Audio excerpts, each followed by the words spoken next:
പരീക്ഷ സഹിക്കുന്ന മനുഷ്യൻ ഭാഗ്യവാൻ. എന്തുകൊണ്ട്? കാരണം പരീക്ഷ സഹിച്ചാൽ, ജയിച്ചാൽ കൊള്ളാകുന്നവനായി തെളിയും, ദൈവത്തെ സ്നേഹിക്കുന്നവനായി മാറും. ദൈവത്തെ സ്നേഹിക്കുന്നു എന്ന് പറയുകയും നമ്മൾ മറ്റു പലതിനെയും സ്നേഹിക്കുകയും ചെയ്യുന്നു. അതാണ് പരീക്ഷ.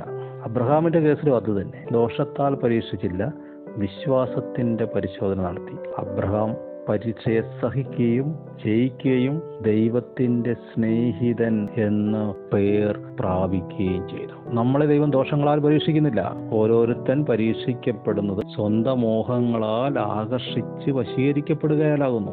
പക്ഷേ ദൈവഹിതപ്രകാരം മോഹങ്ങളോട് ഇടപെട്ടാൽ, വചനത്താൽ, പ്രാർത്ഥനയാൽ ഇടപെട്ടാൽ അശുദ്ധി നീങ്ങിപ്പോവുകയാണ്. അതിന്റെ റിസൾട്ട് നാം യേശുവിനെ സ്നേഹിക്കുന്നവരാകും. യഥാർത്ഥത്തിൽ നമ്മൾ ആരെയാണ് ഏറ്റവും അധികം സ്നേഹിക്കാൻ കടപ്പെട്ടിരിക്കുന്നത്?